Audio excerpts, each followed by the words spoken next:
Bonjour à tous, bonjour, merci beaucoup. C'est Diabel Ndao de l'ITC, coordinateur national du programme NTF4. Nous sommes 46, je pense que c'est un très très bon nombre pour que l'on puisse débuter. Je vais pour l'instant laisser juste la parole à M. Ousmane Gueye, qui va modérer nos discussions d'aujourd'hui dans la suite du programme. Ousmane, je te laisse le micro, tu peux commencer. Merci, merci à vous Diabel. C'est vraiment un réel plaisir de modérer cette importante rencontre sur le digital, ce webinaire qui va parler bien sûr des résultats de Luca, que l'on remercie et que l'on félicite déjà. Et bien sûr, remercier en même temps tous les partenaires qui se sont impliqués. On n'oublie pas Optique, bien sûr, et puis Diabel, toi et toute ton équipe. C'est vraiment un plaisir de retrouver l'ensemble des acteurs que j'ai le plaisir de côtoyer régulièrement dans mes émissions et depuis un mois dans mes panels en ligne. Donc, rapidement, pour démarrer, le programme, il est là. D'abord, une introduction par Diabel Ndao, le coordinateur national du NTF4 Sénégal. Nous allons également passer à la présentation des principaux résultats et enseignements de l'enquête par Luca, avec notamment Max Smith qui est déjà là au rendez-vous. Nous allons également donner la parole au président de Optique, Antoine Gomme, pour les différentes appréciations de l'organisation des professionnels des TIC. Et puis, nous passons également aux discussions avec notamment les représentants du ministère de l'économie numérique et des télécoms et bien sûr des autres acteurs, dont le ministère de l'économie du Sénégal. Pour démarrer, donc, nous allons donner la parole à Diabel Ndao. Diabel Ndao qui va donner un mot d'introduction. Diabel Ndao. Oui, merci beaucoup Ousmane. Merci beaucoup. Rebonjour à tous. Donc, je m'appelle Diabel Ndao, donc je suis le coordinateur national du projet NTF4 Sénégal, dont je vais vous dire quelques mots tout à l'heure. Mais tout d'abord, je tiens vraiment à remercier tous les gens qui sont présents aujourd'hui. Je disais tout à l'heure qu'on était 45, on est une cinquantaine pour l'instant, mais je pense qu'on sera un peu plus nombreux au cours de ce webinaire-là, qui sera quelque chose de très intéressant, je pense, parce que faisant un focus sur notre secteur et sur comment nos entreprises-là vivent cette crise du Covid. En tout cas, donc, merci de cette présence-là, merci pour la mobilisation, merci à Optique, aux représentants des ministères qui sont là, aux partenaires qui sont là. J'ai vu qu'il y en a beaucoup qui se sont inscrits et qui sont actuellement présents. Ça fait vraiment plaisir. Donc, merci à tous ces représentants et merci aussi à toutes ces entreprises dont beaucoup ont participé à cette étude-là, à cette enquête. Ils ont accepté de jouer le jeu et d'échanger avec les enquêteurs de Luca. Et donc, on en arrive à un très bon rapport, enfin, une très belle étude, un très bon rapport sur comment ces entreprises-là vivent le Covid aujourd'hui. Donc, peut-être juste avant, je ne vais pas monopoliser la parole parce que je pense qu'on aura beaucoup de choses à dire, beaucoup de choses très intéressantes par la suite, Ousmane. Et peut-être 2-3 minutes juste pour dire, je pense que beaucoup d'entre vous connaissent déjà le projet NTF4. Enfin, j'espère que beaucoup d'entre vous connaissent le projet NTF4. Et quelques mots, NTF4 pour Netherlands Trust Fund. C'est un projet qui accompagne le secteur du numérique sénégalais pour son développement, accompagnement à différents niveaux. Et c'est un programme donc qui bénéficie de l'appui financier des Pays-Bas et qui est exécuté par l'ITC, donc le Centre du commerce international pour lequel je travaille. Donc une partie basée à Genève, une partie basée ici à Dakar. Et nous travaillons donc avec nos partenaires locaux qui sont donc pour le compte du secteur public, avec le ministère en charge du commerce et des PME via la CEPEX, l'Agence sénégalaise de promotion des exportations, et la direction du commerce extérieur aussi avec lesquels on travaille. Je pense que M. Bakar Mbodj est là aussi, M. Baptiste, le secrétaire général de la CEPEX, est également là. Et donc, côté secteur privé, avec Optique, bon, je remercie beaucoup le président Antoine Gomme qui est présent avec nous et son secrétaire permanent, Abdoulaye Sey aussi, avec lequel on a beaucoup travaillé ces derniers mois-là. Enfin, on travaille beaucoup depuis le début du projet, mais particulièrement ces derniers mois pour l'organisation de ce secteur-là. Donc, c'est l'enquête Je disais que l'accompagnement du projet se faisait à différents niveaux. Je vais y aller très, très rapidement. Il y a le au niveau national, on travaille avec la stratégie d'exportation des services IT-BPO. Il y a les niveaux plus institutionnels avec nos représentants, nos partenaires, ces parties prenantes que sont Optique et la CPS, dont je viens de parler. Et au niveau des PME et startups, avec ce focus-là de développement de leur compétitivité commerciale qui passe par un accompagnement d'élaboration de leur stratégie de développement, des formations, du coaching, de l'aide à l'accès au financement. Et l'autre levier qui est le levier promotion à l'international en particulier, avec la participation à différents événements, aussi bien nationaux qu'internationaux. Pour ce dernier volet-là, international, c'est un peu remis en cause depuis quelques mois à cause de cette pandémie-là, la pandémie du Covid, qui a été assez étonnante de la manière dont elle est survenue, aussi bien sur son ampleur que dans la durée. C'est vraiment quelque chose qui a été assez inattendu, mais durant lequel on a vu que le secteur du numérique, justement, était un des secteurs vers lequel beaucoup de yeux se tournaient, qui a permis, au-delà comment dire ça, de permettre la continuité d'activité pour plusieurs de ces secteurs-là, a également vraiment pas mal participé à innover, à proposer des solutions pour accompagner l'État dans la lutte contre cette pandémie-là. Et qui plus est souvent de manière vraiment bénévole, on va dire. Et donc ce secteur-là, on dit que la pandémie a touché beaucoup de secteurs et on pense que le secteur du numérique est un secteur un peu moins touché, mais il n'en demeure pas moins que malgré toutes ces compétences-là dont on a vu, avec ne serait-ce que l'initiative d'Anne-Covid, l'initiative Code Against Covid, qui a vu la compétence locale, comment elle a pu se mobiliser en si peu de temps et de donner autant de solutions et de voir que cette expertise locale-là peut vraiment faire des merveilles en si peu de temps.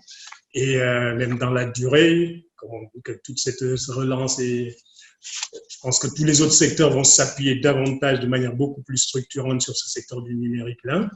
Mais comme me disait un des dirigeants de l'entreprise dont je tairai le nom, effectivement, c'est une excellente opportunité. Ça peut être une excellente opportunité pour ces entreprises-là de ce secteur, du secteur du numérique.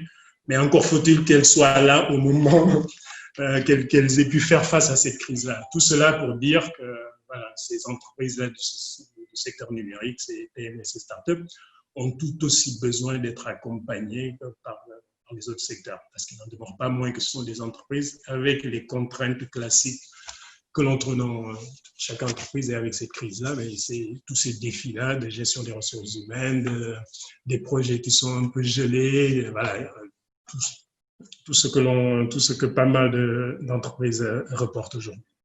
Donc, c'est dans ce contexte-là que nous avons travaillé avec d'appuyer dans l'organisation de cette enquête-là, avec Optique et ACPEX, et on a confié cette enquête au cabinet Luca. Alors, bon, Max va faire la présentation de ces résultats-là. Et on espère bien que cette heure qui nous reste sera vraiment l'occasion d'échanger aussi bien avec tous ces partenaires-là, tous ces intervenants et les représentants de l'État pour voir voilà, comment ce secteur-là vers lequel tous les yeux se tournent pourra effectivement être le secteur sur lequel qui va vraiment aider à faire face à cette crise-là, mais à bien redémarrer par la suite. Voilà, Ousmane, juste les quelques mots que je voulais dire dessus pour introduire, pour ne pas être trop long. Je vais te laisser la parole. Merci, Diabel Ndao pour ce mot d'introduction. Diabel Ndao, coordinateur national du NTF4 Sénégal. On mentionne bien sûr la participation à ce webinaire naturellement du ministère du Commerce, du ministère de l'économie numérique, du ministère de l'économie et bien sûr des différents partenaires qui sont impliqués, l'UNDP, l'ARTP, le FDSUD, l'ADPME, le PTN et puis le PNUD. Merci à vous, Diabel Ndao. Nous allons à présent passer à donner la parole, disons, aux principaux acteurs, ceux qui ont mené pour l'écosystème qui ont mené donc l'enquête. Nous allons donc passer la parole à Max Smith pour les principaux résultats et enseignement de l'enquête. Il va avoir 10 minutes, Max Smith, 10 minutes, mais vraiment 10 minutes, hein, parce qu'après, on ne va pas refaire naturellement toute l'enquête. Il va nous donner un peu les principaux points de l'enquête et puis après, dans la seconde partie, nous allons voir un peu les perspectives. Hein. Max Smith, donc nous donnons la parole au nom de Luca sur les principaux résultats et enseignements de l'étude. Merci beaucoup Ousmane et merci beaucoup Djabel. Donc comme vous l'avez dit, je m'appelle Max Smith, je suis en charge de Luca, un service d'études de marché ici à Dakar qui a été créé par l'agence de recherche et de design YUX. Donc on va survoler rapidement les 5 résultats clés, quelques retours qualitatifs que les 50 managers des PME ont partagé avec nous et les orientations stratégiques à la fin du rapport. Et tout d'abord, avant de commencer, pour la méthodologie, nous avons donc contacté les 50 managers par appel téléphonique. Généralement, Luca, nous collaborons avec des enquêteurs locaux à travers 8 pays d'Afrique de l'Ouest. Mais pour cette étude, nous avons réalisé les appels nous-mêmes en appelant les managers et je voudrais tout d'abord les remercier tous parce que le questionnaire était censé durer 15 minutes, un questionnaire court pour ne pas prendre trop de leur temps. Et pourtant, la grande majorité nous ont accordé bien plus. Ils ont ajouté beaucoup de détails et ça a énormément aidé à cette étude. Et c'est ces détails-là aussi que j'aimerais bien mettre en avant aujourd'hui. Voilà. Donc, pour les 5 résultats clés. Le premier, 42% des managers craignent la faillite d'ici 1 à 3 mois. Et au total, 70% estiment faire faillite dans moins de 6 mois si les mesures actuelles restent les mêmes.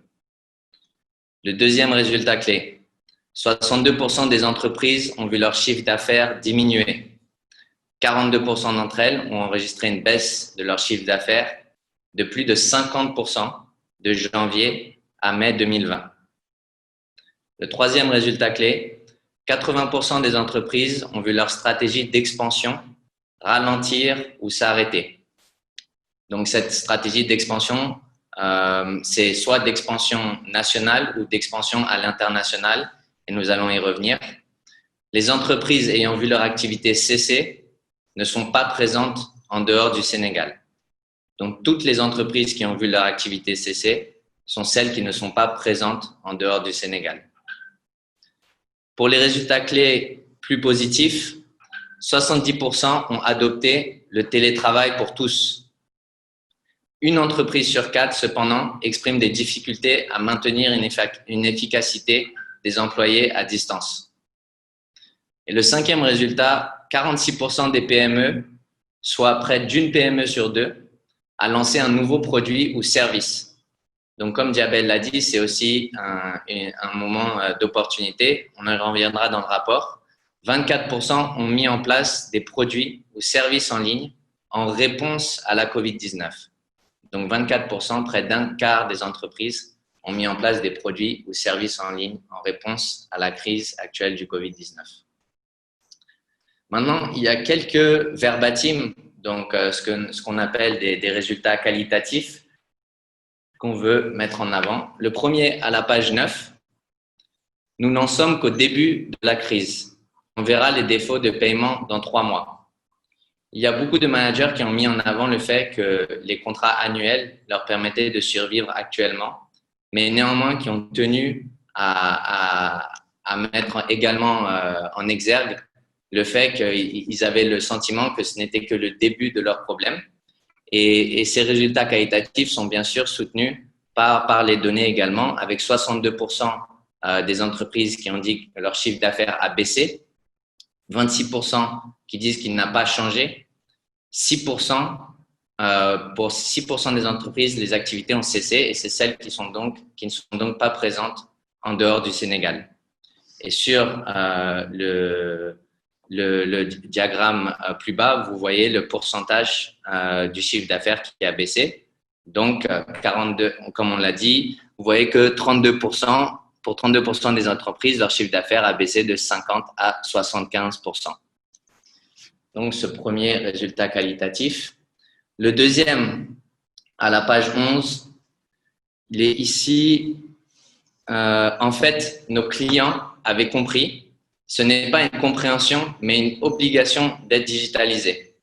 Nous avons donc posé la question, avez-vous ressenti un impact positif, en particulier sur votre business, dû à la situation actuelle? 42% des managers que nous avons interviewés ont répondu oui, une compréhension des apports du digital par les clients. Et l'un d'entre eux a donc précisé que ce n'était pas une compréhension, mais une obligation d'être digitalisé, et donc une vraie opportunité également pour le secteur en ce moment d'accompagner ces entreprises vers leur digitalisation. Le troisième résultat qualitatif, à la page 13, vous voyez sur votre gauche, la psychologie des clients fait qu'ils ont besoin de nous voir et que l'on pèse physiquement. C'était à la réponse, quel impact la COVID-19 a-t-il sur votre stratégie d'expansion ou d'export? 80% d'entre eux connaissent un gros ralentissement ou arrêt de leur stratégie d'expansion ou d'export. Mais maintenant, si vous regardez en haut à droite, on a demandé quel est votre besoin le plus urgent. Et là, en première position, il y a eu la réponse du programme de crédit financier. Mais un retour qualitatif qui est revenu très régulièrement était le fait d'avoir des formations pour du développement commercial en ligne. Je l'explique un peu plus. Nombre des managers ont mis en avant le fait que c'était très difficile, particulièrement dû à la situation sanitaire actuelle, de contacter ou de démarcher de nouveaux clients par email. Et ils aimeraient bien que leur service commercial ait plus soit mieux guidé dans ces démarches, alors qu'actuellement les frontières sont fermées et il est difficile de se déplacer et de réaliser du business comme ils le faisaient auparavant.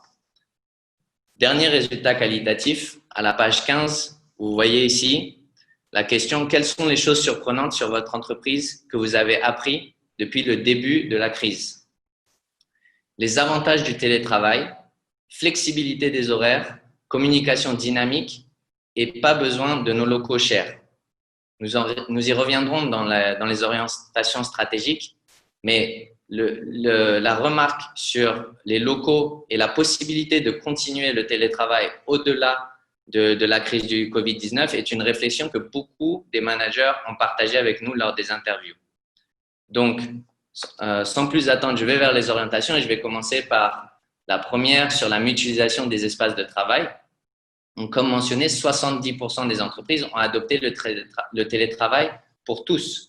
Je précise que beaucoup d'entre elles ont adopté le télétravail, mais peut-être ont gardé une ou deux équipes encore au bureau et les cadres, et donc ils n'ont pas été inclus dans ce tous. Mais pour le reste, c'est 70% qui l'ont adopté. Et ils ont donc mis en avant la possibilité d'une alternance. 3 jours en présentiel, par exemple, et 2 jours à la maison en télétravail, bien qu'un quart d'entre eux disent avoir des difficultés dans la gestion de leurs équipes. Une grande partie pense également que c'est faisable et à continuer potentiellement suite au Covid. Et pour ce, beaucoup de managers ont mis en avant les espaces de coworking et l'optimisation des locaux. Donc, la possibilité d'aller dans un espace de coworking potentiellement pour rencontrer un client et non pas avoir besoin de louer des locaux à l'année pour ramener toutes leurs équipes qui doivent aussi faire face au transport le matin, l'après-midi. Donc, toutes ces raisons-là sont nous ont mené à cette orientation pour la mutualisation des espaces de travail. Il y en a 4, mais je me focaliserai sur la deuxième, qui est le quitus digital pour une exonération fiscale. Donc ça, c'est une recommandation qui a même été citée par l'un des managers que nous avons interviewé et qui a été soutenue également par les données. 46% des managers souhaitent une exonération fiscale de la part du gouvernement. Un quitus digital, on s'explique, permettrait aux entreprises labellisées d'être exonérées du paiement de leurs impôts à condition qu'elles investissent dans leur transformation numérique. Donc, une grande entreprise qui investirait dans sa transformation numérique, c'est aussi une possibilité pour les PME plus digitalisées souvent et plus agiles de les accompagner dans cette transformation et ainsi d'aider à la relance du secteur tout en mettant en avant ce que le digital et le secteur numérique peut apporter. Voilà, donc nous avons survolé ces résultats phares de l'étude et je laisse la parole à Ousmane et à Antoine Gomme, directeur de Optique. Et bien sûr, nous restons là pour répondre à toutes vos questions. Merci encore à tous les managers et à nos partenaires. Bravo, hein, bravo Max, il a fait moins de 10 minutes. Hein. Pour quelqu'un qui avait 10 minutes, il a fait 9 minutes et quelques secondes. Hein. Vraiment bravo. Merci beaucoup Max Smith hein, pour ces principaux résultats et enseignements de l'enquête. Nous allons bien sûr y revenir après la prise de parole hein, dans la seconde partie pour commenter un peu disons les enseignements clés de cette enquête. Nous allons à présent passer la parole à Antoine Ngom. Antoine Ngom, le président d'Optique, l'organisation des professionnels des TIC du Sénégal, pour son appréciation et puis quelques commentaires sur les résultats que Max vient d'énumérer tout à l'heure. Antoine Ngom, président d'Optique, vous avez la parole. Merci Ousmane. Donc, vous m'entendez tous hein? On vous entend très bien, président. On vous entend très bien. Allez-y. Je voudrais d'abord, Ousmane, saluer la présence des ministères et des agences publiques. J'ai vu dans la liste de présence Ndeye Moïmouna Diop de l'économie numérique et des télécommunications. Oui. J'ai vu également Christine Sen du ministère de l'économie, du plan et de la coopération. J'ai vu le SG de l'ACEPEX. Il y a peut-être d'autres des ministères que je n'ai pas vus. Et donc, ils m'excuseront si je n'ai pas pu les identifier donc, parmi les nombreux participants aujourd'hui à cette restitution. Saluer également les partenaires qui sont présents à cette restitution. Saluer bien entendu Diabel, ITC, tous les acteurs autour de NTF4, donc vraiment pour cette heureuse initiative. Saluer l'ensemble des membres d'Optique et l'ensemble des acteurs de l'écosystème qui sont venus nombreux. On l'a vu aujourd'hui, là on est déjà à 73 participants. Je crois que vraiment c'est très très appréciable.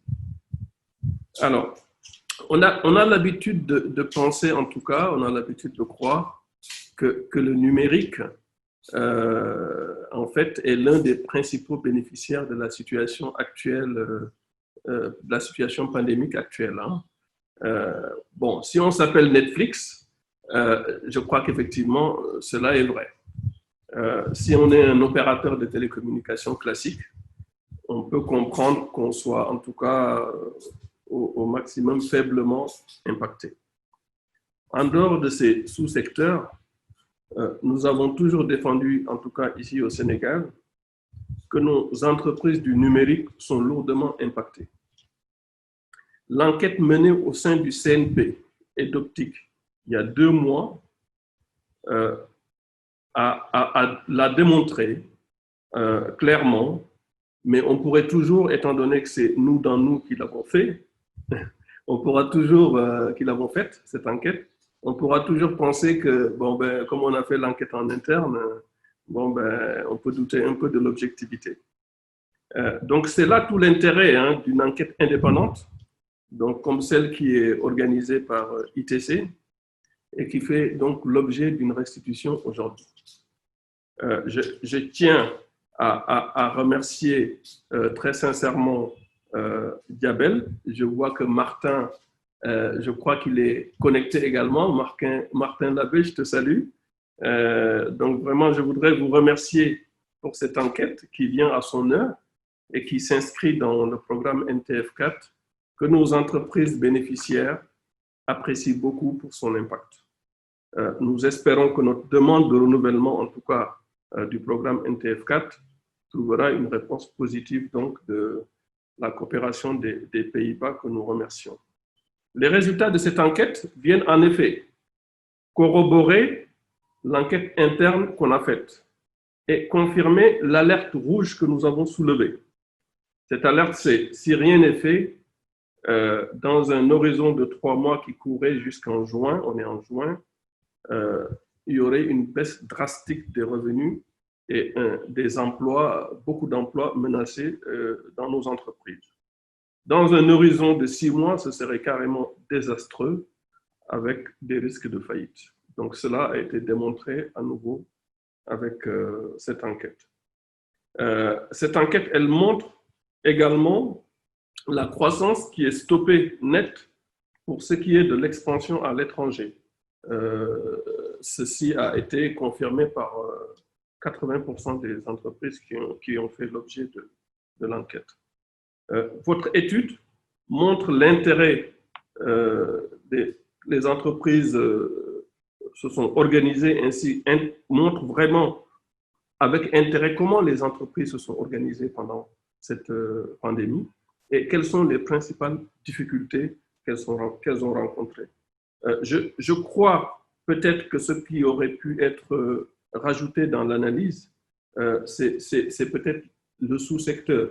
On a parlé de taille d'entreprise, on a parlé de type de business, à savoir B2B, B2C, etc. Mais je crois que ça aurait été intéressant d'aborder les sous-secteurs parce que ça ne se comporte pas, en fait, cette pandémie-là ne se comporte pas de la même manière en termes d'impact suivant quand même les sous-secteurs. Quand on est un FAI ou un fournisseur de services à valeur ajoutée ou un MVNO ou une entreprise de téléservices ou un éditeur ou un intégrateur ou un opérateur de services universels autre, je crois que l'impact n'est pas forcément exactement le même. Donc, je pense qu'on aurait pu un peu creuser par rapport au sous-secteur. Je crois que ça aurait donné des résultats assez intéressants. Alors, en termes d'attente, je ne reviendrai pas dessus en détail parce que vous les avez présentés, mais elles concernent à la fois des actions aussi que pourraient mener les organisations professionnelles comme Optic, mais également l'État sénégalais. Je tiens juste à souligner que le ministère,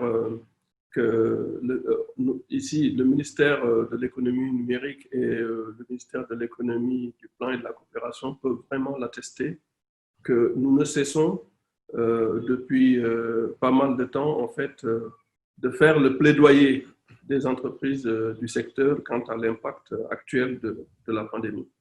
Rien que hier, donc, nous avons fait une rencontre hier avec le ministre Amadou Hott, hier, donc, pour échanger sur l'efficacité du plan de résilience économique et sociale, son efficacité pour notre secteur, mais aussi discuter de la place du numérique dans le plan de relance en gestation.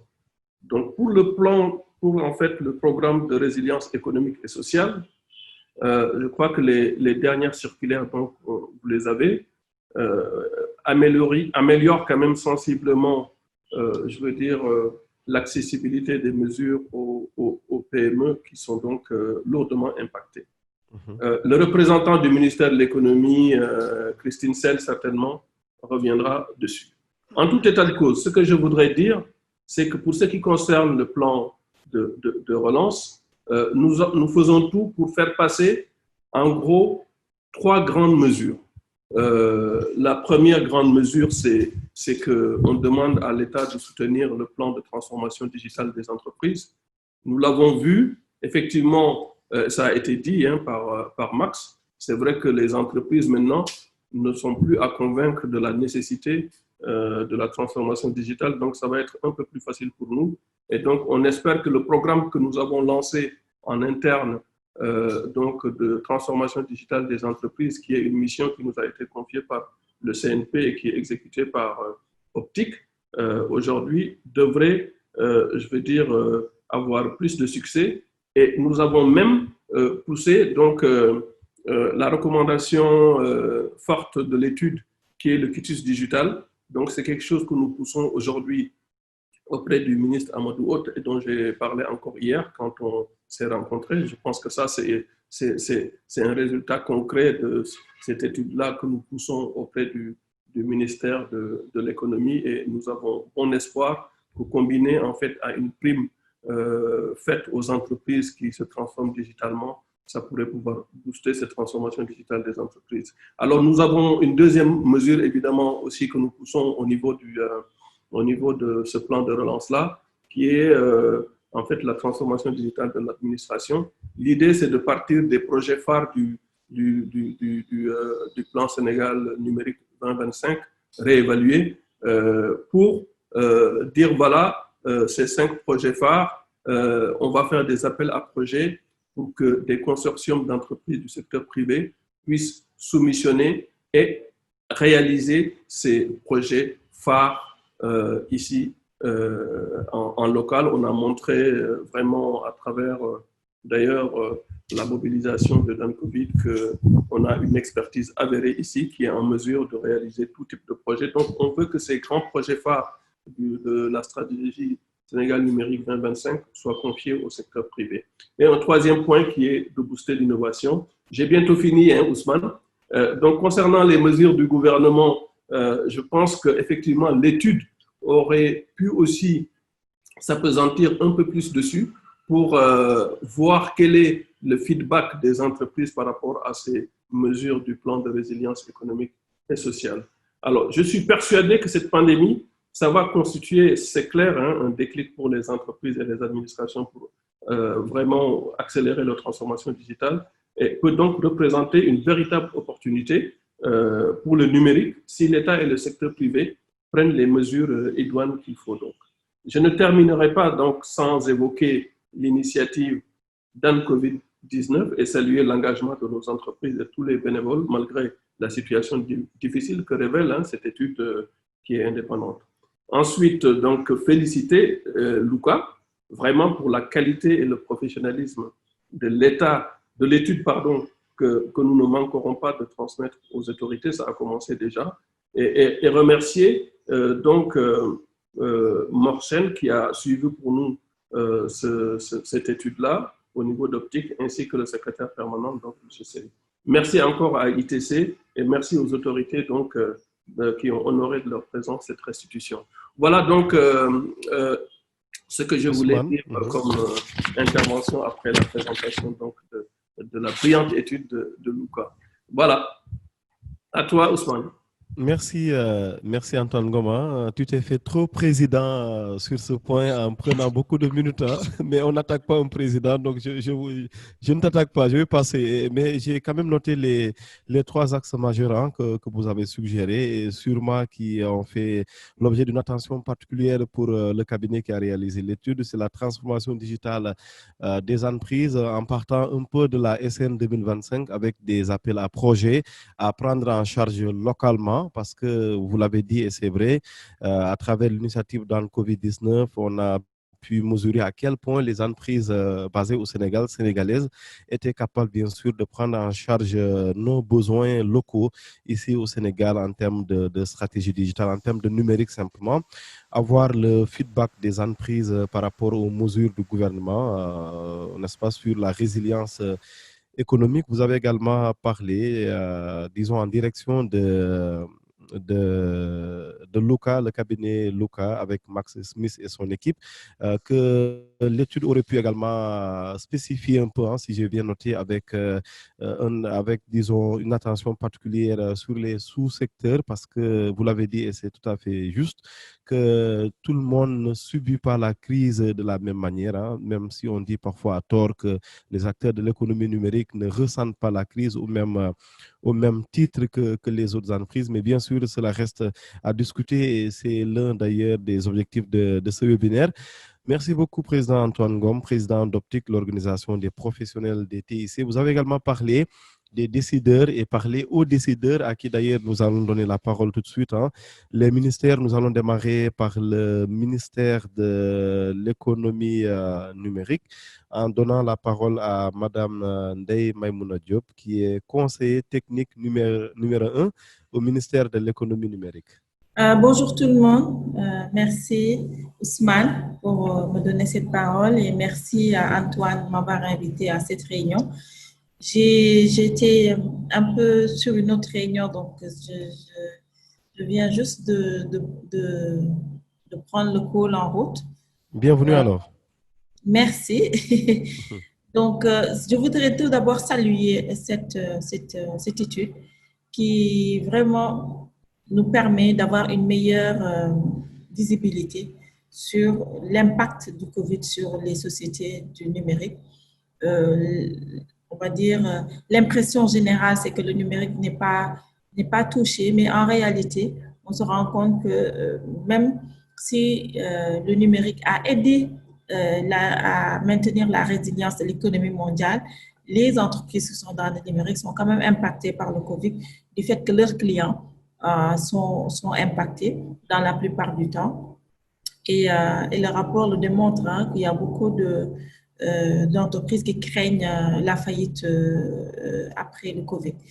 Et c'est vraiment bien et l'étude tombe à point parce que comme il y a un plan de relance qui est actuellement en cours avec l'État, je pense que ce sera une force de proposition de plus pour que dans ce plan de relance-là, que les entreprises qui sont dans le secteur de l'économie numérique puissent maximum bénéficier de ce plan de relance. Donc voilà tout ce que je voulais dire pour l'instant. Je reste à l'écoute. Et encore une fois, je voudrais remercier Antoine et tous les participants qui ont eu à faire cette étude-là et à nous le présenter. Merci.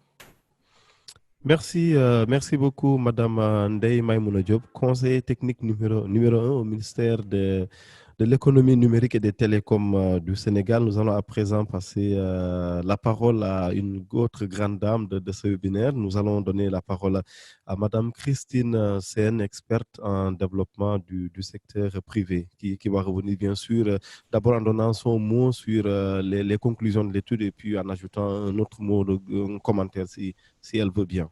Ça dépend d'elle. Madame Christine Sen. Bonjour Monsieur Gueye, bonjour à tous.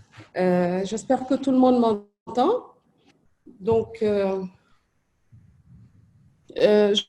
remercie vraiment le CNP Optique à travers son président Antoine Gomme et de nous avoir associés à la restitution donc, de cette importante étude. Et d'abord commencer par féliciter la participation, votre participation en tout cas citoyenne, au travers de nombreuses innovations qu'on a pu noter dans la lutte contre la COVID-19. Vous avez parlé tantôt, Monsieur Gueye, d'Anne Covid notamment.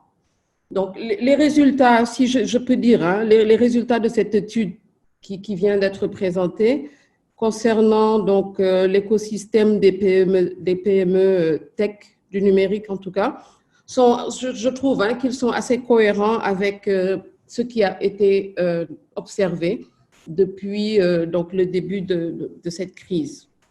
Encore on note peut-être une certaine agilité donc, des entreprises du numérique, compte tenu de leur secteur d'activité et de leur taille, avec notamment l'utilisation des nouvelles technologies qui ont facilité le télétravail. Pour nous, pour ma part, en tout cas, j'ai pris bonne note des besoins exprimés en termes d'allègements fiscaux et en termes de facilitation de l'accès au crédit. Comme vous le savez, le ministère, le gouvernement a mis en place, en tout cas, un plan de résilience. Peut-être je vais juste partager mon écran et peut-être vous inviter à... Est-ce que je peux? Oui. Je vais essayer. Allez-y.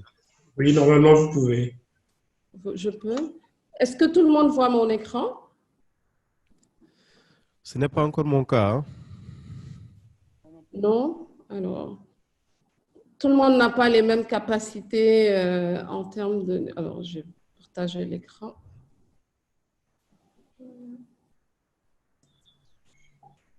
Vous allez sur partage écran et vous partagez votre écran. C'est ce que j'ai fait, mais il me demande de réaliser. Sélectionnez une fenêtre, la fenêtre que vous voulez partager et vous cliquez dessus.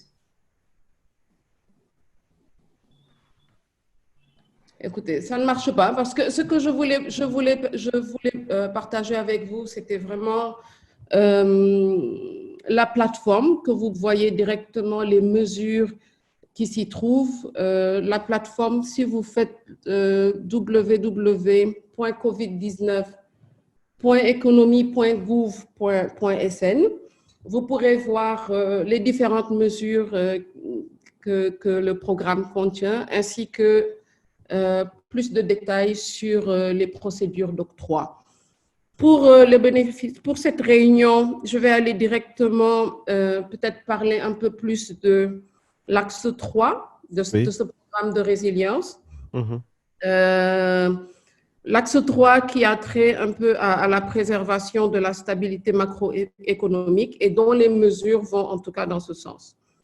Alors, toutefois, il faut savoir que nous sommes en train également de les amender, ces mesures, hein, pour mieux tenir en compte les préoccupations du secteur privé et les attentes exprimées, notamment par les PME du secteur numérique. Pour le moment, au stade actuel, nous pouvons dire que le soutien disponible inclut des mesures d'ordre fiscal et des mesures d'injection de liquidités.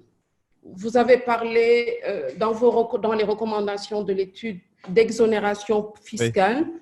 Pour le moment, au titre des mesures fiscales, nous avons,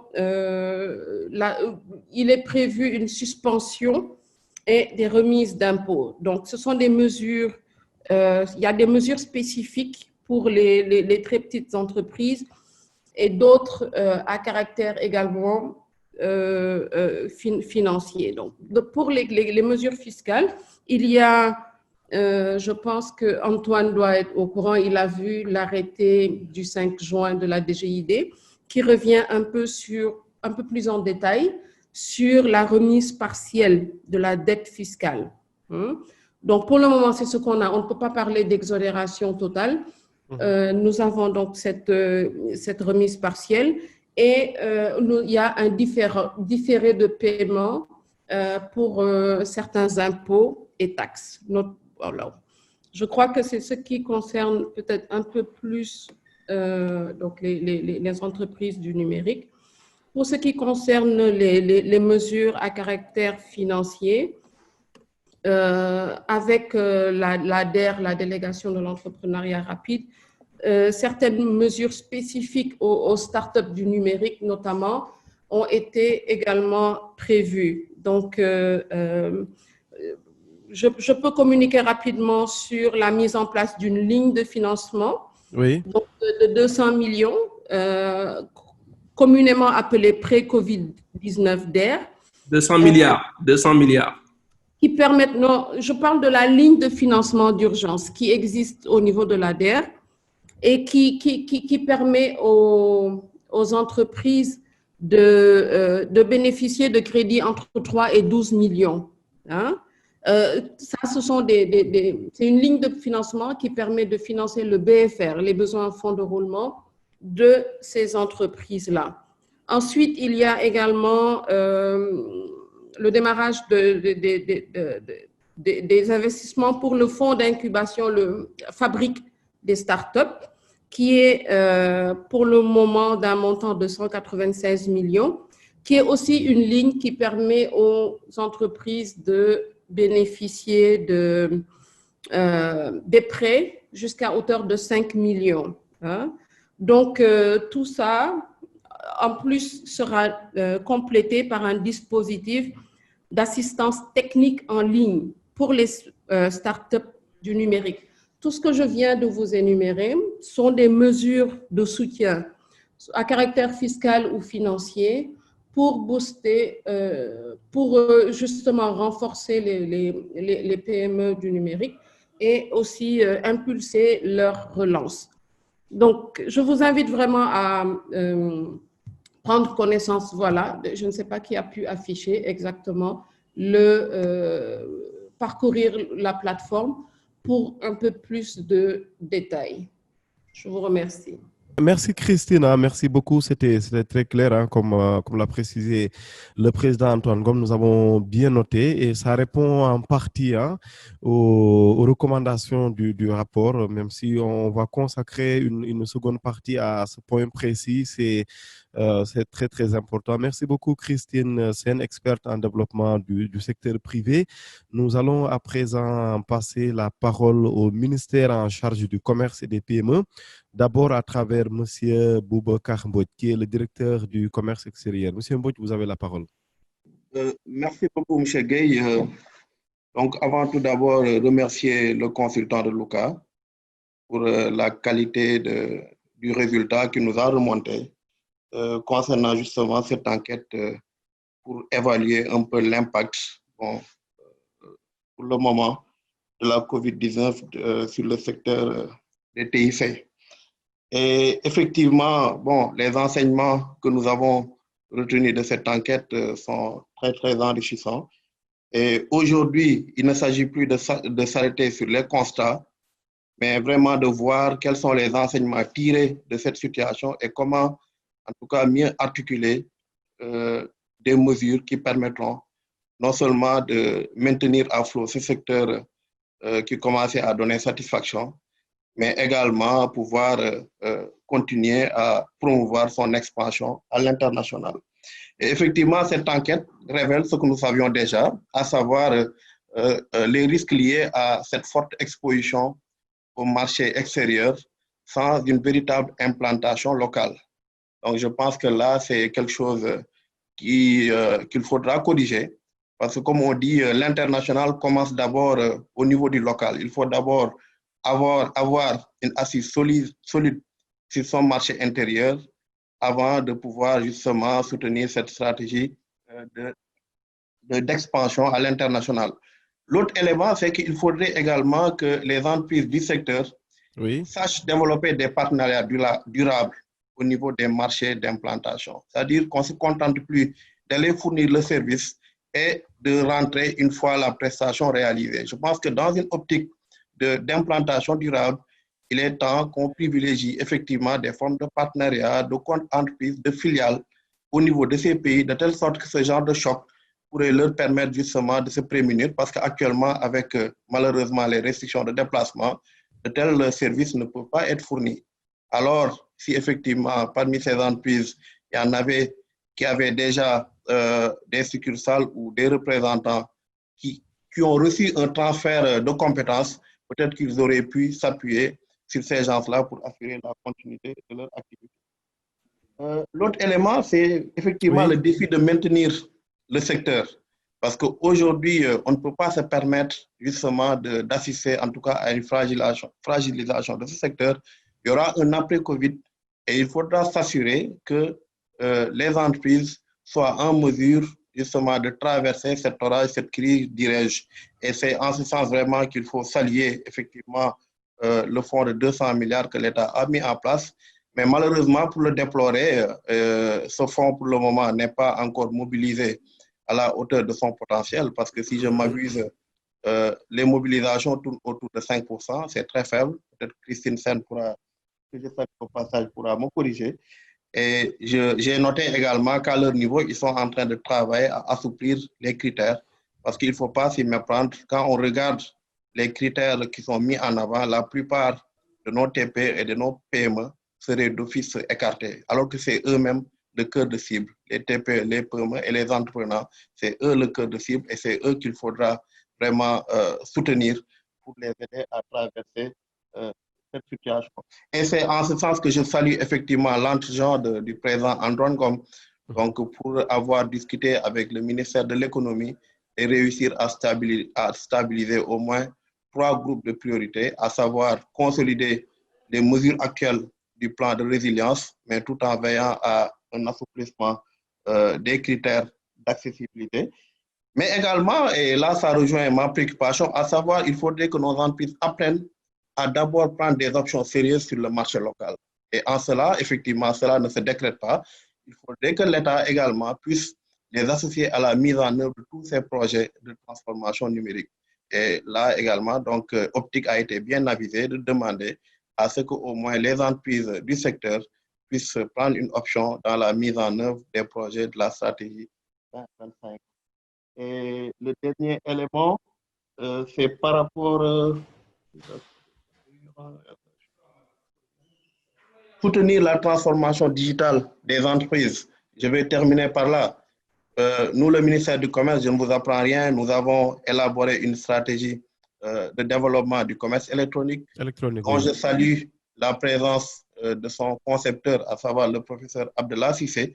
Et dans ce contexte justement de crise, c'est une stratégie qui a été adoptée en décembre 2019. Et c'est au moment où nous nous apprêtions d'abord à favoriser l'adhésion des acteurs à travers une campagne de vulgarisation que cette crise est survenue. Donc, cela a un peu remis en cause le plan qu'on avait mis en place et du coup, il a fallu s'atteler à la mise en œuvre de certaines priorités. Et d'ailleurs, hier, je vous apprends qu'on avait tenu un atelier de lancement pour justement vulgariser un outil de digitalisation que nous avons développé en relation avec TradePoint Sénégal pour aider les TPE, les entrepreneurs qui sont dans le secteur de la transformation des produits locaux à mieux, en tout cas, être présents dans les espaces, dans les plateformes numériques. Donc, c'est la plateforme e-Comcom.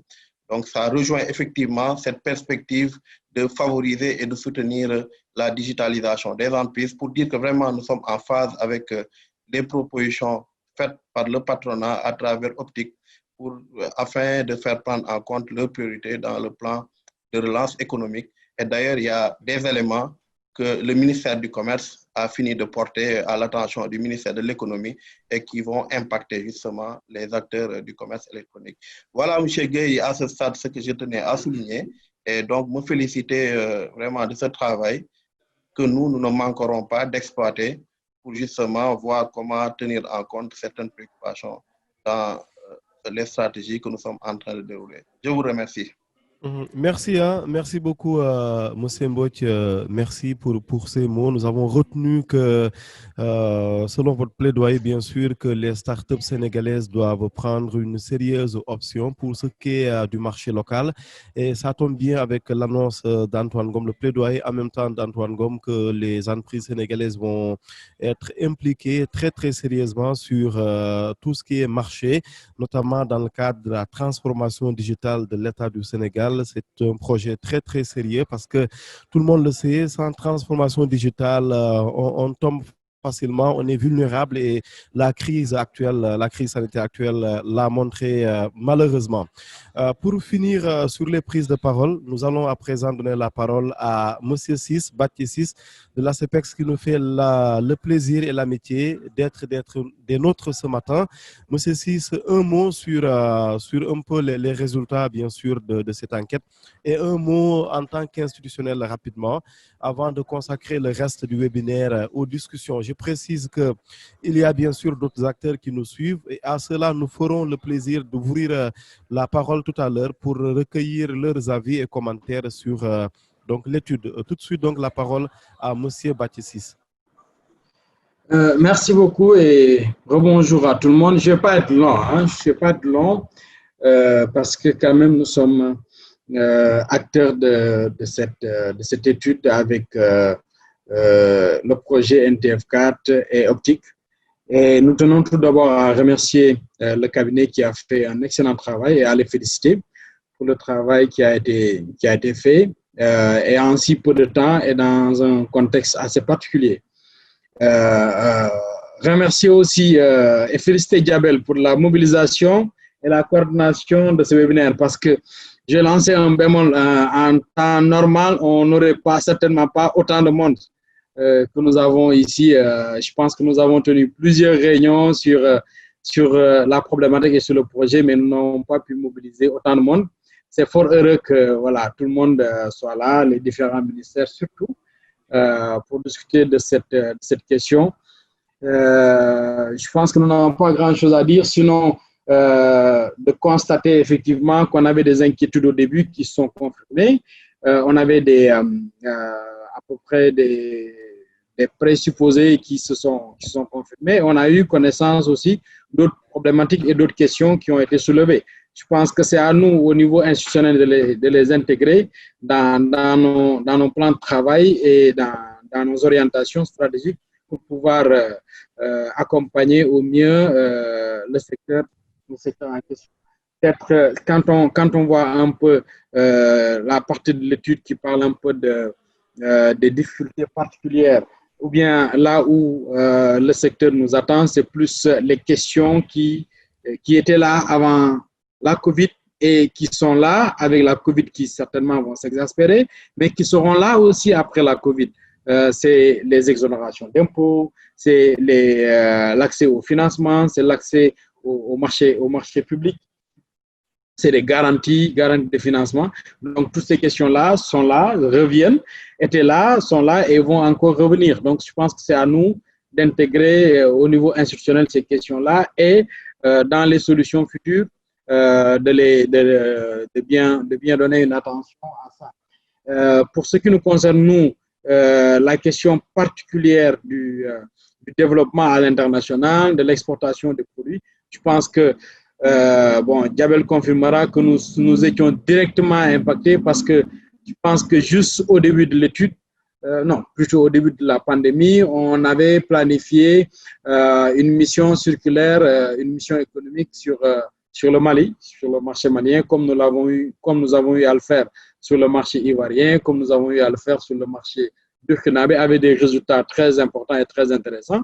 Nous étions dans une perspective de pénétrer le marché malien avec une dizaine d'entreprises qui sont dans l'éthique dans le marché malien. Malheureusement, la COVID nous a empêchés de faire cette mission que nous replaçons dans l'agenda de travail pour continuer cette stratégie. Mais aussi, je pense que Djabel pourrait peut-être, à l'occasion, au besoin, pourrait revenir sur le fait que nous avons profité de ce moment aussi pour lancer avec le ministère des Affaires étrangères, plus particulièrement la direction de la promotion économique et culturelle, qui a mobilisé l'ensemble des conseils économiques et commerciaux du Sénégal au niveau des représentations diplomatiques dans tous les pays et dans tous les continents pour faire, je pense que la semaine du 5 juillet, exactement, on a fait un webinaire pour justement sensibiliser et un peu former ces conseils commerciaux-là sur les problématiques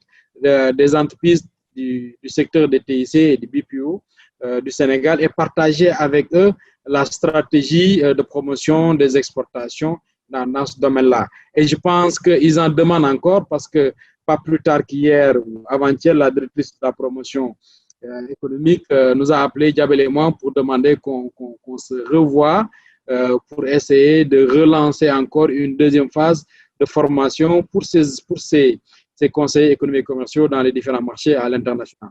Donc, nous continuons sur ces projets-là en intégrant les résultats de l'étude que nous allons intégrer dans nos plans de travail et espérer aussi que les retours des entreprises après cette présentation vont consolider et confirmer certains résultats qui sont sortis de l'étude.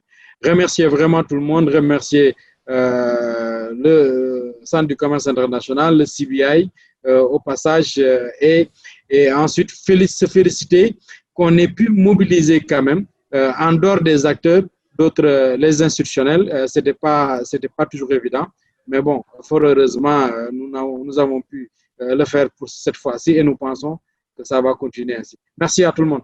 Merci beaucoup de me donner cette opportunité.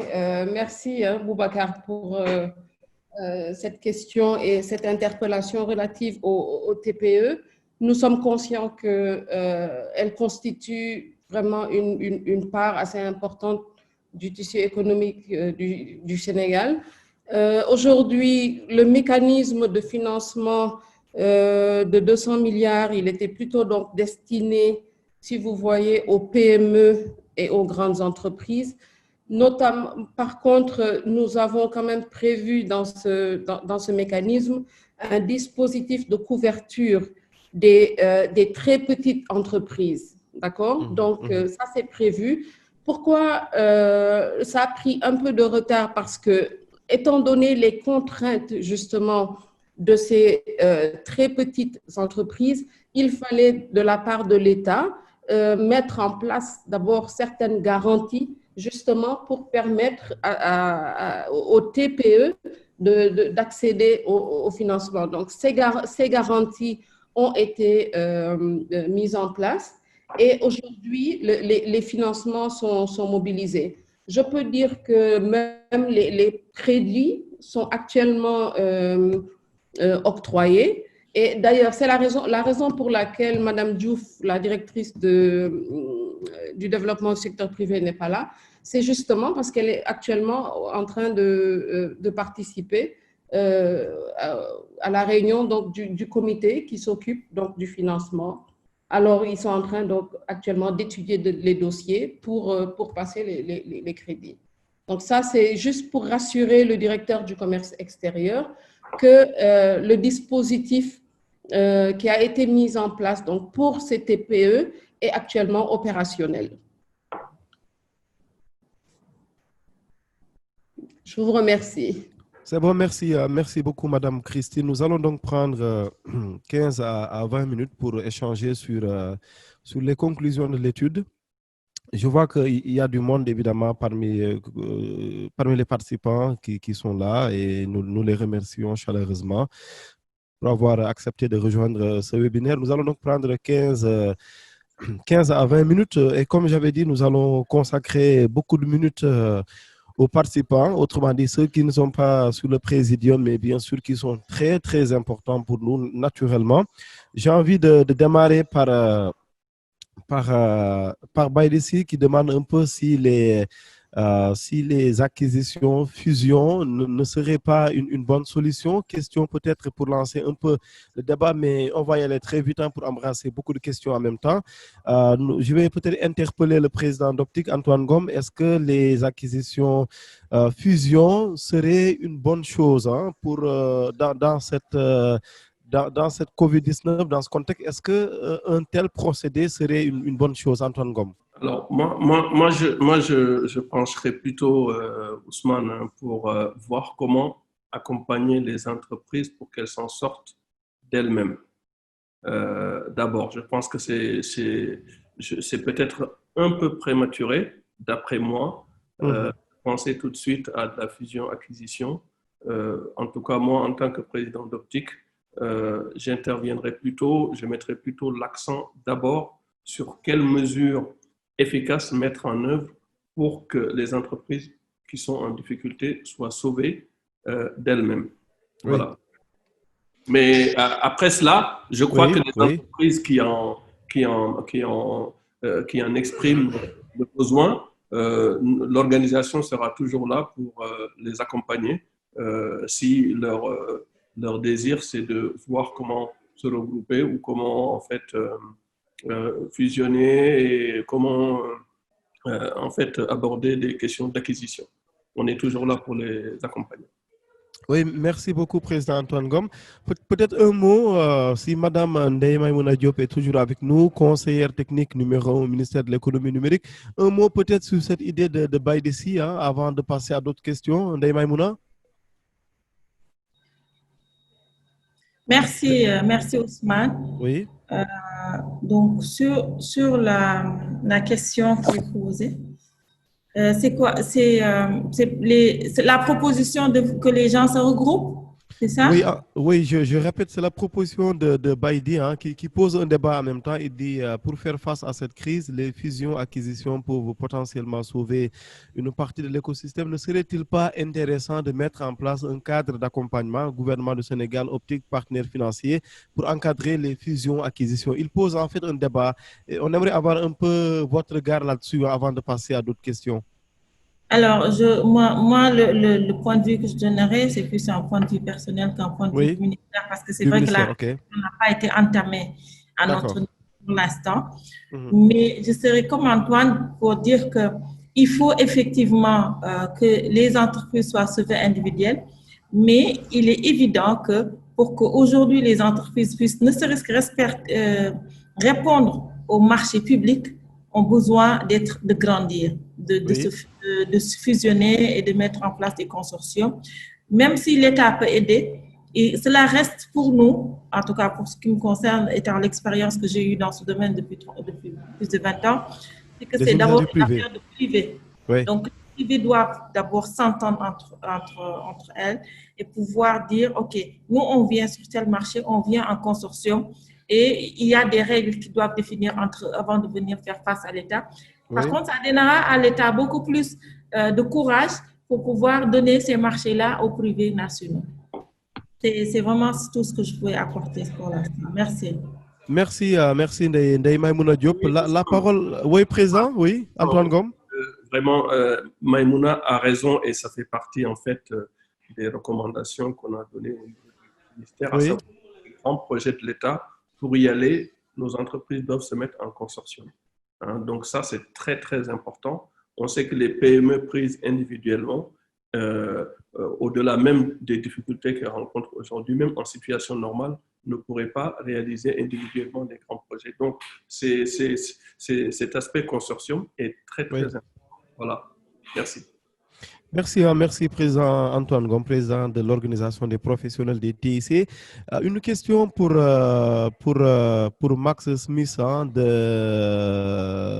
parmi l'équipe qui a réalisé l'enquête, et on les remercie encore une fois.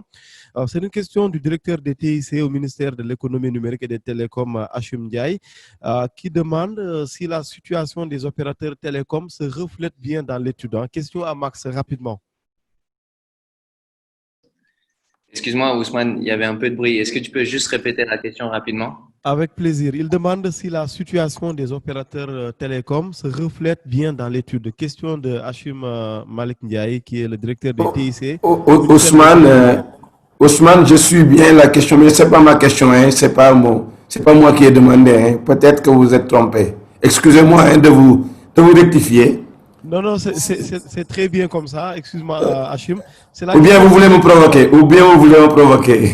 Non, c'est plutôt la question de notre Ndiaye, pardon, Malik Ndiaye, qui est du collège. Ah, c'est Malik, oui, c'est blanc. On signale que l'ARTP est partenaire sur ce projet. Donc, Malik Ndiaye de l'ARTP demande si la situation des opérateurs télécoms se reflète bien dans l'étude. Oui, Ousmane, merci pour la question. Malheureusement, il n'y a pas eu un angle particulier sur les opérateurs du télécom. Oui. Comme l'a soulevé Antoine et Madame Sen précédemment, on a posé la question, bien sûr, de savoir quelles sont les mesures gouvernementales qui aideraient le plus à faire face à la crise du Covid. Et en première position, il y a eu l'exonération fiscale qui est revenue à 46%, la ligne de crédit à faible intérêt à 20%, garantie auprès des banques à 10%, les subventions à 8%. Donc, ça ne répond pas à la dernière question que vous avez posée, mais ça rejoint donc les discussions de ces dernières minutes que nous avons eues et les mises en place des initiatives qui ont été présentées. Merci Max. Alors, ce point que je m'apprête à souligner, il a été souligné par Antoine Ngom dans son allocution tout à l'heure. L'initiative Dan Covid a montré ce que le secteur peut faire en termes bien sûr de participation, d'implication. Je pose la question à quelqu'un qui est de l'État, par exemple, Madame Christine Sen, si elle est toujours là, experte en développement du secteur privé, du ministère de l'économie et du plan, n'est-ce pas que les efforts fournis par l'écosystème sénégalais dans le cadre du Dan Covid sont évidemment la preuve, bon, même s'il ne manquait pas de preuves, hein, mais sont la preuve aujourd'hui qu'on peut bien compter quand même sur nos acteurs nationaux, sur les grands projets. Christine Sen.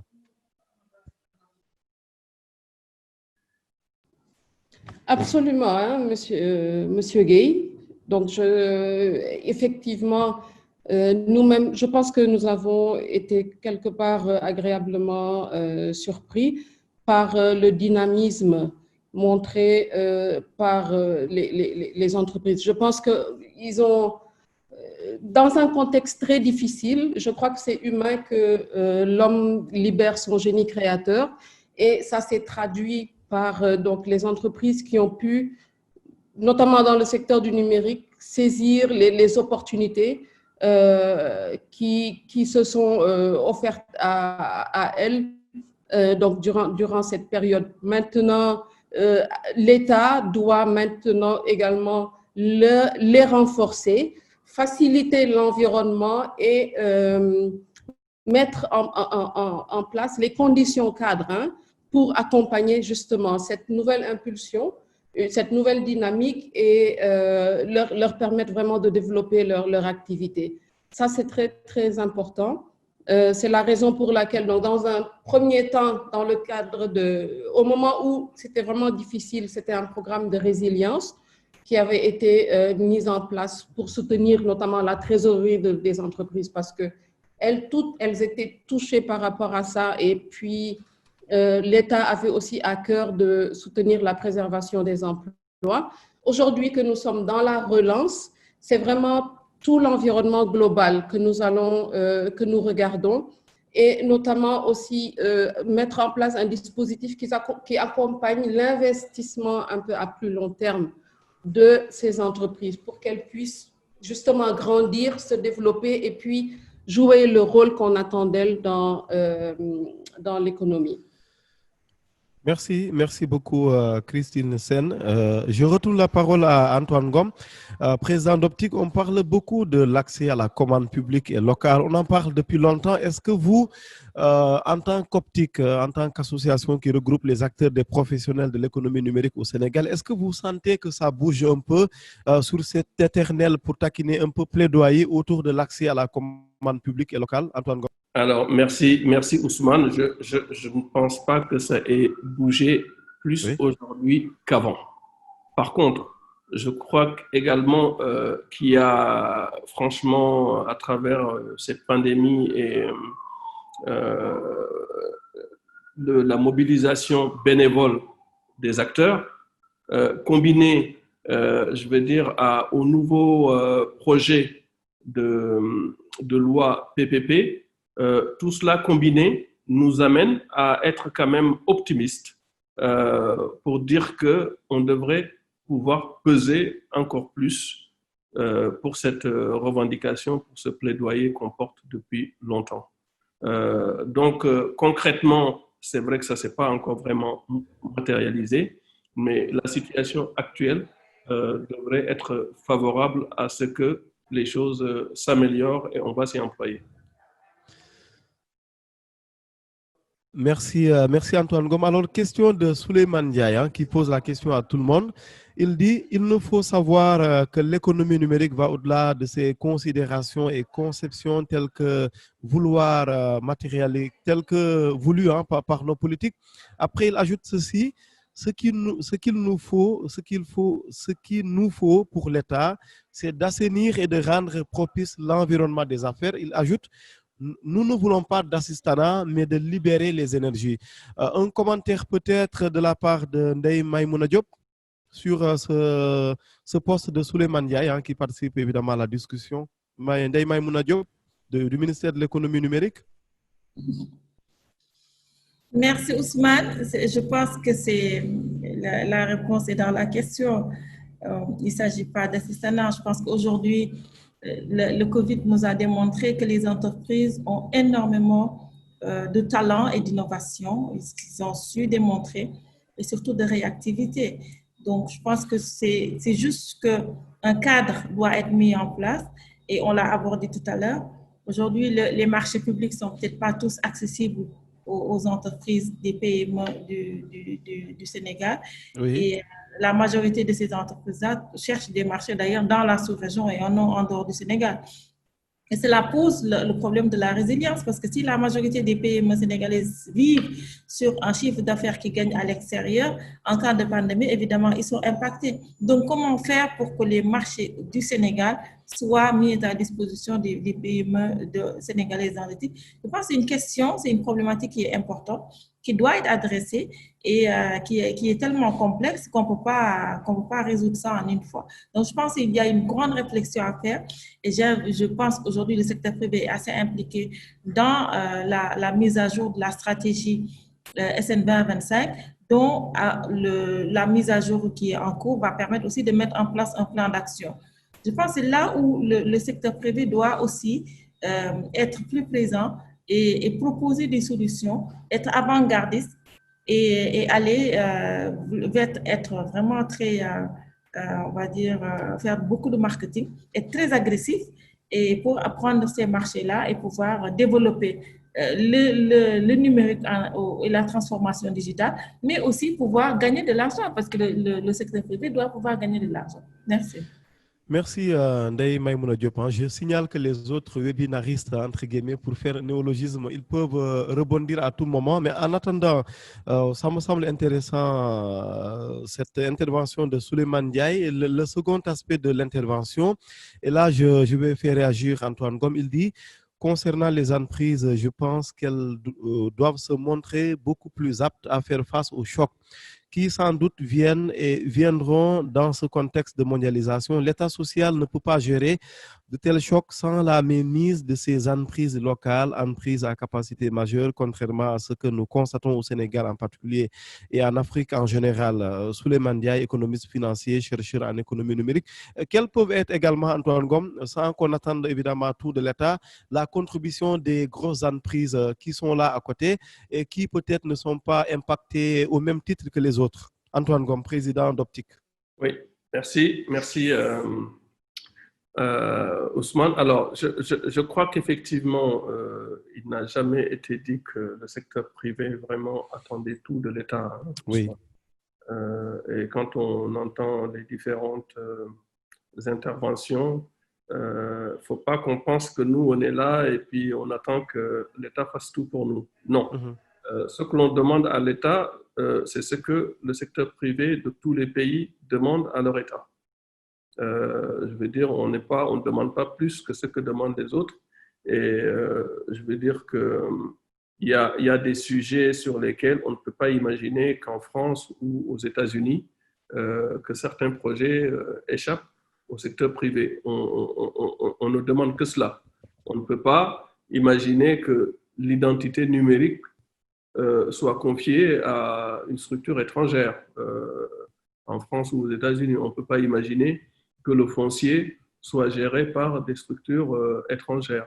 Il y a des domaines de souveraineté où on pense qu'on est en plein droit en tant qu'acteurs locaux de demander à ce que ces projets-là soient confiés à des entreprises nationales. Donc ça, on ne demande pas trop, on ne demande que ce qui nous semble être tout à fait normal. En dehors de ça, nos entreprises, effectivement, n'attendent pas cela pour se développer et vont chercher, très apprécié d'ailleurs à l'étranger. Hein. Quand on regarde l'étude de Luca, on voit que beaucoup d'entreprises ont une part importante de leurs revenus qui sont faits à l'étranger. Donc, on a des entreprises très dynamiques qui savent se débrouiller, qui savent, je veux dire, aller chercher les marchés à l'extérieur et ont une expertise qui est très appréciée. Nous participons également, je veux dire, on est très présents dans toutes les rencontres où on discute de ces sujets-là. Je le disais, j'étais encore hier avec le ministre Amadou Hott et donc on défend nos positions, on défend l'intérêt du secteur privé. Maintenant, je dois dire aussi qu'effectivement, les grandes entreprises, notamment du secteur, je veux dire, gagneraient à plus de collaboration avec les startups et les PME. D'ailleurs, qu'ils soient du secteur ou pas, hein, mais je pense qu'on doit avoir plus de collaboration, plus de partenariat avec les entreprises du secteur, même pour faire de la co-innovation, soutenir les incubateurs, etc. Donc, je suis d'accord, oui, effectivement, chacun doit jouer sa part et les grandes entreprises doivent également jouer leur partition dans ce système. Merci, hein. Je vois que l'heure avance très vite. Il nous reste quelques 5 à 7 minutes. Je relais d'autres interventions à travers le fil de la conversation. Je prends par exemple l'intervention du professeur Abdallah Cissé. Qu'est-ce qui est prévu pour les jeunes entreprises, des jeunes entrepreneurs qui ont besoin de soutien et d'accompagnement, mettre en place par exemple un journal des TIC et de l'innovation qui va aider les jeunes entrepreneurs à apprendre de modèles comme Antoine Ngom, comme professeur Seck. Si quelqu'un veut peut-être réagir un peu dans le présidium, entre guillemets. Si vous voulez, je peux répéter la question. Hein. Qu'est-ce qui est prévu pour les jeunes entreprises, des jeunes entrepreneurs qui ont besoin de soutien et d'accompagnement, mettre en place un journal des TIC et de l'innovation qui va aider les jeunes entrepreneurs à apprendre de modèles comme le président Antoine Ngom, comme professeur Seck, comme d'autres. C'est une question d'Abdallah Cissé, le professeur Abdallah Cissé. Peut-être, oui, président Antoine Ngom, allez-y. Non, mais je pense que nous, on essaie juste d'être au service. Hein. On n'est pas franchement des modèles. En tout cas, je ne me considère pas comme cela. On est au service. On est au service de la communauté. On est au service des entreprises, que ce soit quelle que soit leur taille, et au service des porteurs de projets, des startups. Et je crois qu'il y a aujourd'hui un écosystème qui accompagne qui commence à accompagner quand même ces porteurs de projets, ces jeunes startups, etc. On a parlé de l'ADER. Effectivement, quand même, ils ont à la fois les budgets et les dispositifs pour accompagner aujourd'hui. On a des incubateurs aujourd'hui qui, tant bien que mal, accompagnent les porteurs de projets et les startups. Donc, je crois qu'on est en train de construire un écosystème quand même. Depuis la création de l'incubateur CETIC Dakar il y a 10 ans, on est en train de construire quand même un écosystème pour accompagner ces porteurs de projets et ces startups. Là où, à mon avis, il manque quelque chose dans le dispositif, c'est peut-être plus pour les PME, parce que je crois que les startups quand même ont aujourd'hui un certain nombre d'accès, et je salue d'ailleurs la loi startup qui a été votée et qui va pouvoir en fait renforcer ce dispositif-là. Et j'ai justement demandé hier au ministre de l'économie que les décrets d'application qui vont faire que cette nouvelle loi startup s'applique doivent être vraiment accélérés pour que, je veux dire, on ait un dispositif opérationnel pour ces startups. Voilà. Donc, je crois que c'est tout un ensemble qu'il faut mettre en place pour accompagner à la fois les porteurs de projets, les startups et les PME.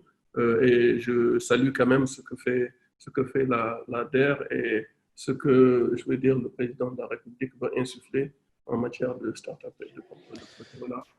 Merci Antoine Ngom. Il faut quand même que je reste avec vous, ne serait-ce que pour une minute, sur une question de Mohsen Chirara, le patron de ARC Informatique. Il dit bonjour, pour les mesures d'accompagnement du gouvernement, est-ce que par exemple Optic peut être le porteur de la démarche pour une action groupée auprès de ses entreprises membres? Cela permettrait peut-être d'accélérer, de faciliter la démarche auprès du gouvernement, car le temps joue contre les entreprises. Vraiment, quelques secondes, s'il vous plaît, Antoine Ngom, sur cette interpellation de Mohsen Chirara, rapidement. D'accord, très bien. Moi, je pense que c'est une excellente idée.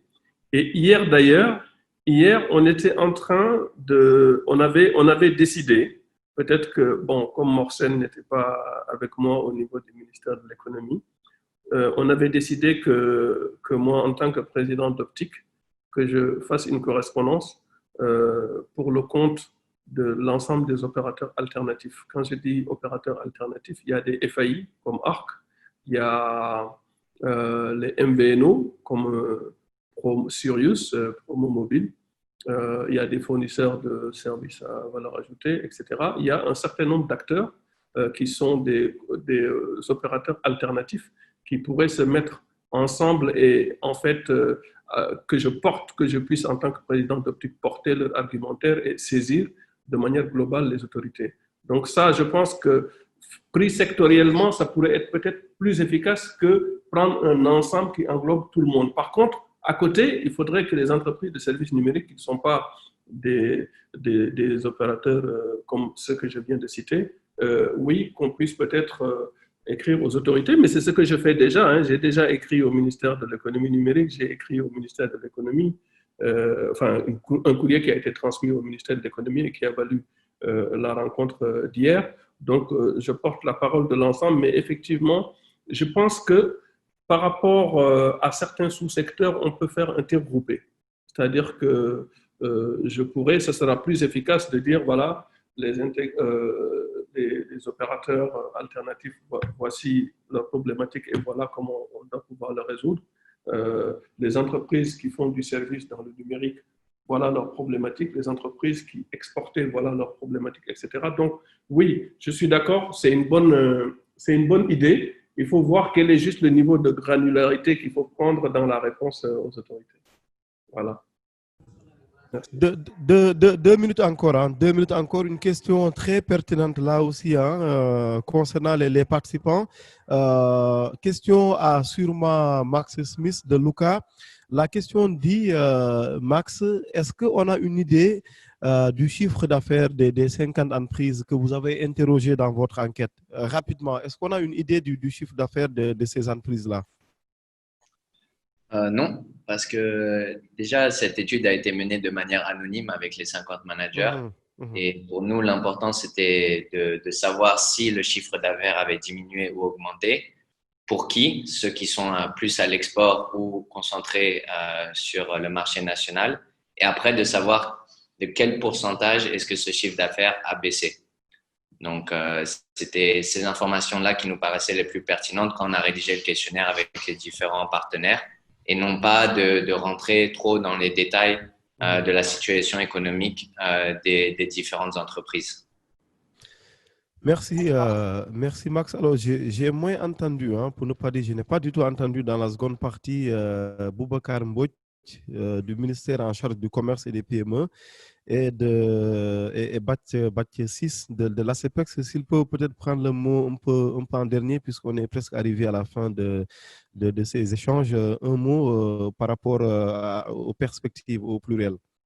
Par exemple, on peut démarrer par Boubacar Mbodj du ministère du Commerce et des PME. Il est toujours là.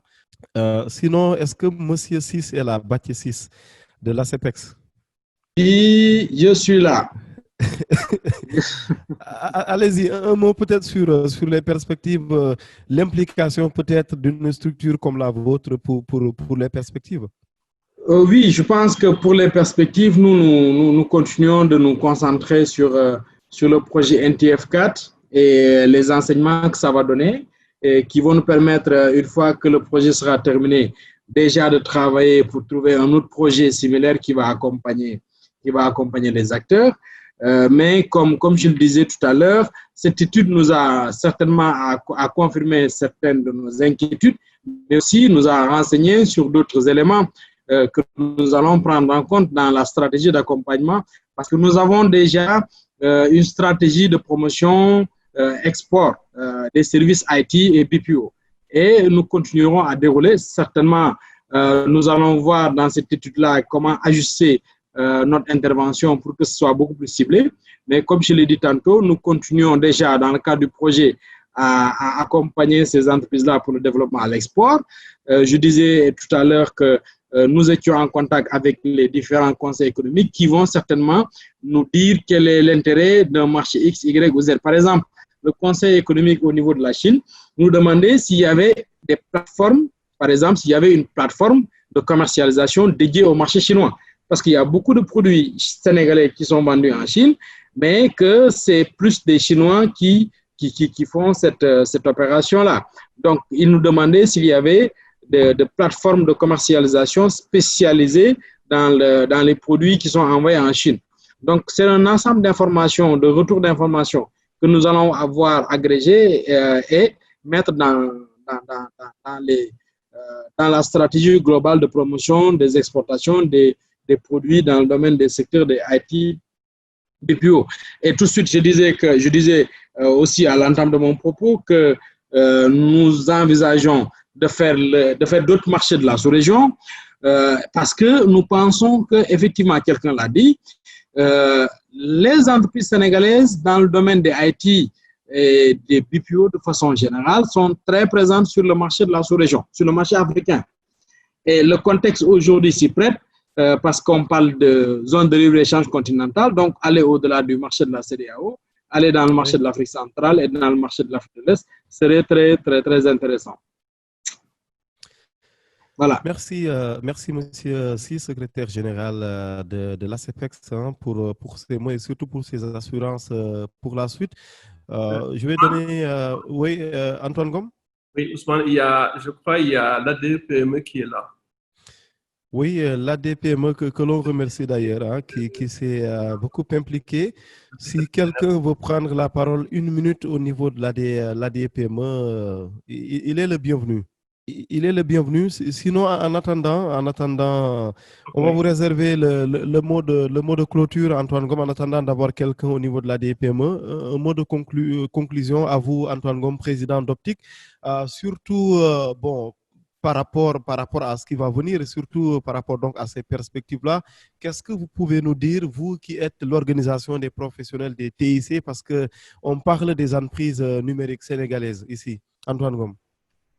Oui, Ousmane, en tout cas, pour clôturer, je voudrais renouveler mes remerciements vraiment à ITC et à la coopération néerlandaise qui nous a permis d'avoir cette étude-là à travers le projet NTF4.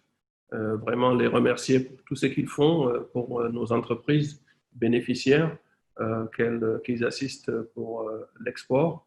Et je crois que leur impact est réel. Les remercier pour cette étude qui vient vraiment à son heure et qui corrobore vraiment ce que moi, en tout cas, en tant que président, je reçois en feedback des entreprises du secteur depuis le début de cette pandémie-là. Et donc, ça le formalise, ça le corrobore, c'est dans une forme vraiment, en tout cas, très professionnelle que nous allons donc transmettre, en tout cas, aux autorités.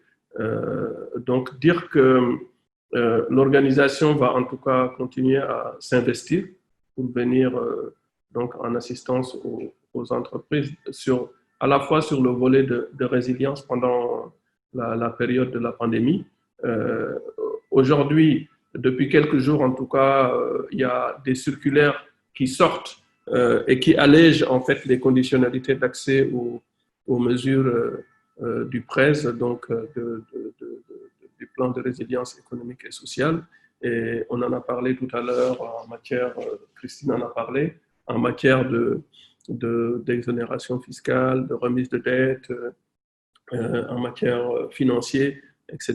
Et donc, je vais demander au secrétariat permanent d'organiser en fait une conf call spécifiquement donc sur ce volet-là pour expliquer vraiment aux entreprises les dispositions qui ont été allégées parce qu'au début, effectivement, nos entreprises me disent ces mesures-là ne sont pas pour nous, nous n'avons pas accès.